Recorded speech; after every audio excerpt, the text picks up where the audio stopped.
I destroyed my boyfriend's prized possession today, and honestly, I would do it again in a heartbeat without a single shred of regret, because some people just do not understand the value of a ghost.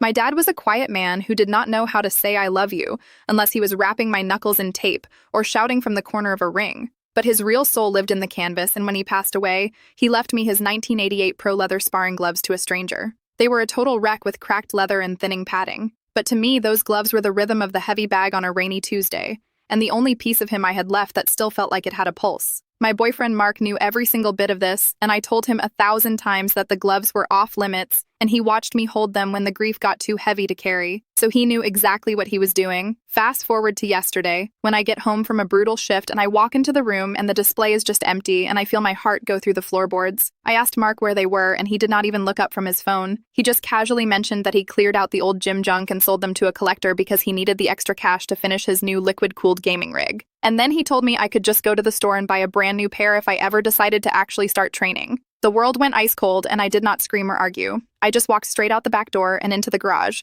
where Mark keeps his custom-built carbon fiber racing bike that he calls his third leg. He spent over $5,000 on that thing and polishes the frame every Saturday like it is a holy relic. So I grabbed the heavy sledgehammer from the tool bench and I went to absolute work. I smashed that frame until the carbon fiber splintered like dry bone, and I hammered the rims into pretzels and pulverized the gears until they were nothing but jagged teeth on the floor. And I turned his $5,000 investment into a pile of literal scrap metal in under 3 minutes.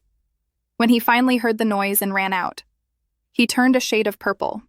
I did not know existed and started screaming about property damage and psychotic breaks and how much work he put into that bike. I just stood there perfectly still and looked him dead in the eye and said, "It is just metal, Mark. It was taking up space in my garage. So go buy a new one with your gaming money." He is calling me a monster and telling everyone I am unstable. But he did not just sell a pair of gloves. He sold the last time I would ever feel my father's hands protecting mine. He is moving out tomorrow, and he can take his high-speed internet and his graphics card and get out, because you can replace a bike and you can replace a boyfriend, but you can never replace the soul of a man who is gone.